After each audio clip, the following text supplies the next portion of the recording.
राज first news और मैं हूं आपके साथ करुणा तिवारी। आज हम बात करेंगे भारत की सबसे बड़ी और प्रभावशाली राजनीतिक पार्टी की। वो है भारतीय जनता पार्टी। इसके बारे में आज हम बात करेंगे। इस वीडियो में आपको बताएंगे कि बीजेपी का गठन कैसे हुआ, इसकी संघर्ष, विचारधारा और सत्ता तक का सफर इसने कैसे तय किया।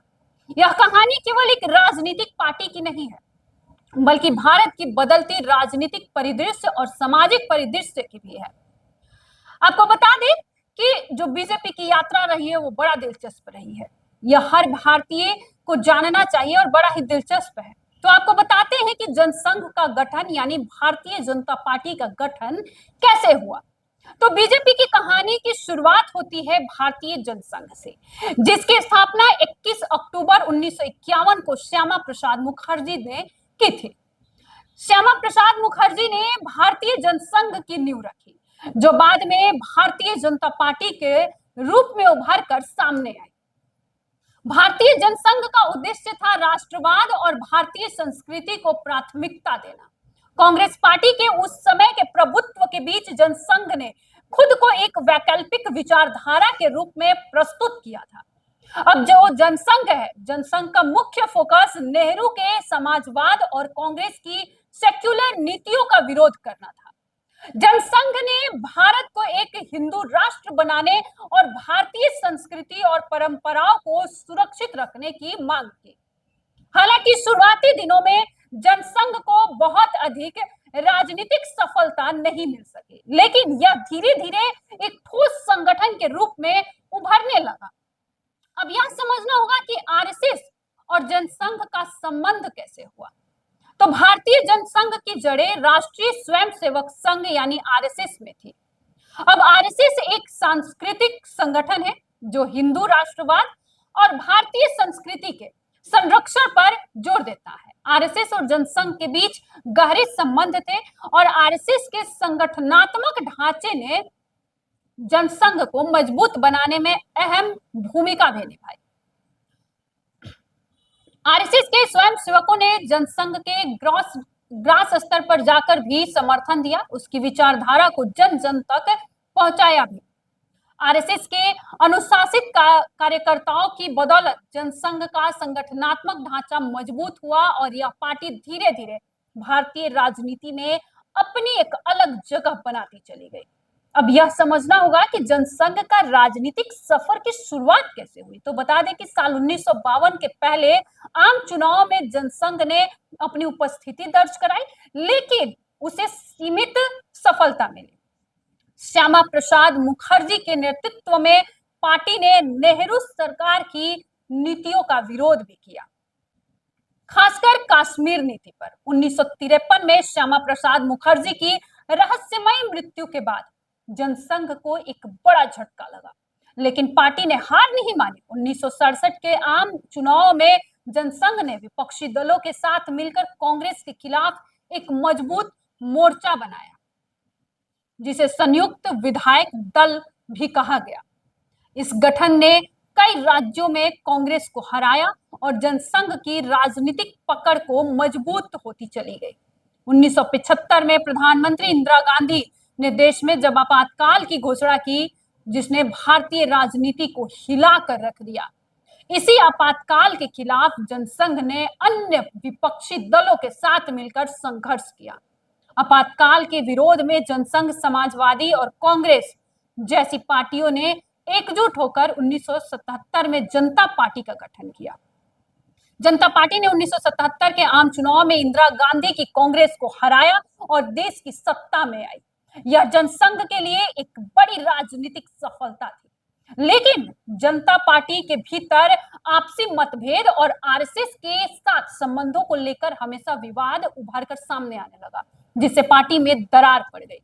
जनता पार्टी के अंदर आरएसएस से जुड़े जनसंघ के नेताओं को लेकर विवाद गहरा होते चला गया और आखिरकार 1980 में जनता पार्टी से अलग होकर जनसंघ के नेताओं ने भारतीय जनता पार्टी यानी बीजेपी की स्थापना की।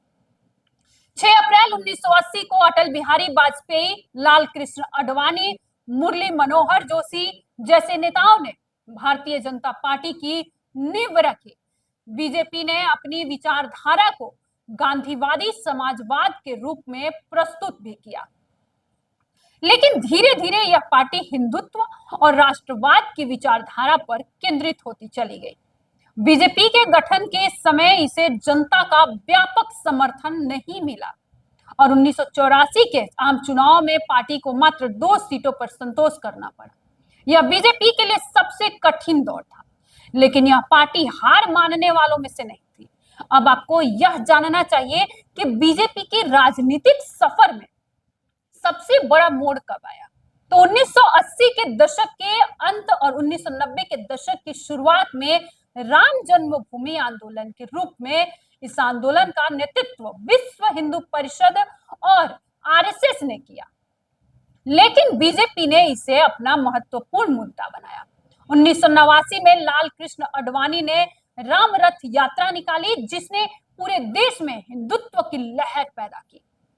अब इस यात्रा का उद्देश्य अयोध्या में राम मंदिर का निर्माण करना था। इस आंदोलन ने बीजेपी को देश भर में एक नई पहचान दिलाई और 1991 में आम चुनाव में पार्टी ने शानदार प्रदर्शन भी किया।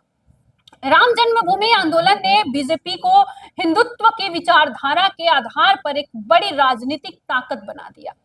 अब सबसे महत्वपूर्ण बात यह समझना होगा कि सत्ता में बीजेपी का उदय कब हुआ और कैसे हुआ। तो साल 1996 में बीजेपी ने पहली बार केंद्र में सरकार बनाने का मौका पाया, लेकिन यह सरकार केवल 13 दिनों तक ही चली। 1998 में फिर से चुनाव हुए और इस बार बीजेपी ने एनडीए यानी राष्ट्रीय जनतांत्रिक गठबंधन के सहयोग से सरकार बनाई। अटल बिहारी वाजपेयी प्रधानमंत्री बने। अटल बिहारी वाजपेयी जो है, उनके नेतृत्व में बीजेपी ने एक स्थिर सरकार चलाई और 1999 के चुनाव में एनडीए ने फिर से सत्ता में वापसी की।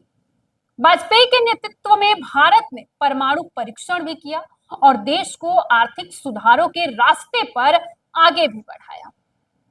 हालांकि 2004 के आम चुनाव में बीजेपी को हार का सामना भी करना पड़ा, लेकिन यह पार्टी अपनी विचारधारा और संगठन के दम पर मजबूती से खड़ी रही। अब आपको बताते हैं कि वर्तमान में भाजपा को नई पहचान कैसे मिली।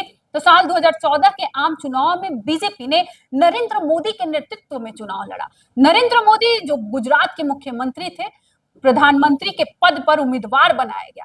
मोदी की करिश्माई नेतृत्व क्षमता और बीजेपी के संगठित चुनाव अभियान ने पार्टी को 2014 के चुनाव में ऐतिहासिक जीत दिलाई।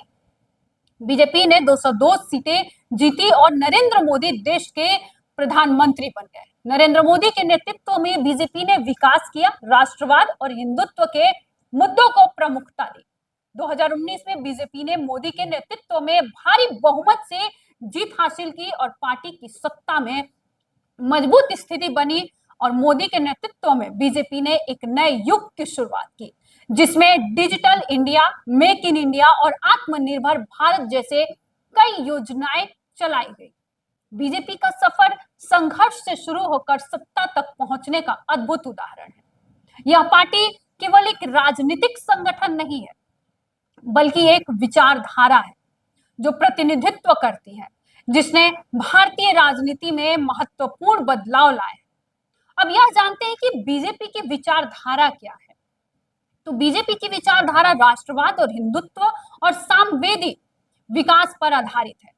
पार्टी का उद्देश्य भारत को एक सशक्त, समृद्ध और सांस्कृतिक रूप से प्रगतिशील राष्ट्र के रूप में स्थापित करना है, जहां सभी नागरिकों को समान अवसर और अधिकार प्राप्त हो। पार्टी की नीतियां और कार्यक्रम भारतीय समाज और संस्कृति के समृद्ध इतिहास को आधुनिक समय की चुनौतियों के साथ संतुलित करते हैं।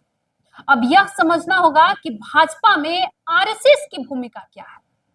यह सवाल हर किसी के मन में होता है। तो बता दें कि राष्ट्रीय स्वयंसेवक संघ भारतीय जनता पार्टी की वैचारिक और संगठनात्मक जड़ है। बीजेपी के गठन और उसके विकास में आरएसएस की बेहद महत्वपूर्ण भूमिका रही है। आरएसएस का मुख्य उद्देश्य हिंदुत्व और राष्ट्रवाद पर आधारित एक मजबूत और एकीकृत भारत का निर्माण करना है। बीजेपी की वैचारिक दिशा और दर्शन काफी हद तक आरएसएस से प्रभावित है।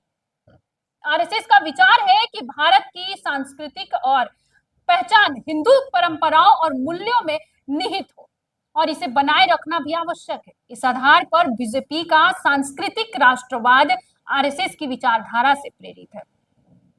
बीजेपी की हिंदुत्व नीति और भारतीय संस्कृति के संरक्षण की नीतियों के पीछे आरएसएस की वैचारिक दिशा प्रमुख है। आरएसएस का एक बहुत ही व्यापक और अनुशासित संगठनात्मक ढांचा है जो स्थानीय स्तर के लोगों पर राष्ट्रीय स्तर तक फैला हुआ है। आरएसएस के स्वयंसेवक विभिन्न सामाजिक और राजनीतिक अभियानों में सक्रिय भूमिका निभाते हैं जब भी देश को जरूरत पड़ी है। बीजेपी को जमीनी स्तर पर मजबूत करने में आरएसएस का संगठनात्मक ढांचा और कार्यकर्ता बहुत ही सहायक होते हैं और आरएसएस के प्रशिक्षण से तैयार हुए कई नेता बीजेपी में महत्वपूर्ण पदों पर आसीन है। बीजेपी के प्रमुख नेता जैसे अटल बिहारी वाजपेयी, लाल कृष्ण आडवाणी, पीएम नरेंद्र मोदी और कई अन्य नेता भी हैं जो आरएसएस से जुड़े हुए हैं और वहीं से उन्होंने राजनीति और समाज सेवा की मूलभूत समझ प्राप्त की है। आरएसएस के संस्कार और मूल्य इन नेताओं के नेतृत्व में झलकता है। चुनाव के दौरान आरएसएस का संगठनात्मक ढांचा बीजेपी को व्यापक समर्थन देता है, उसमें अहम योगदान होता है आरएसएस का। हालांकि आरएसएस खुद को राजनीतिक दल नहीं मानता, लेकिन उसके स्वयंसेवक यानी जो कार्यकर्ता है बीजेपी के चुनाव अभियानों में सक्रिय रूप से शामिल होते हैं। ये स्वयंसेवक पार्टी के प्रचार अभियानों में जनता से संवाद करते हैं और बीजेपी के विचारों को घर घर तक पहुंचाते हैं। बीजेपी का सफर संघर्ष से शुरू होकर सत्ता तक पहुंचने का अद्भुत उदाहरण है।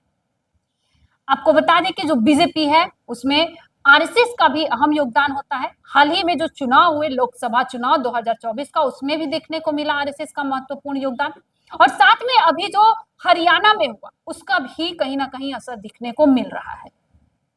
तो आपका क्या कुछ कहना है, आप भी हमारे साथ साझा करें और देखते रहिए आज खोज न्यूज।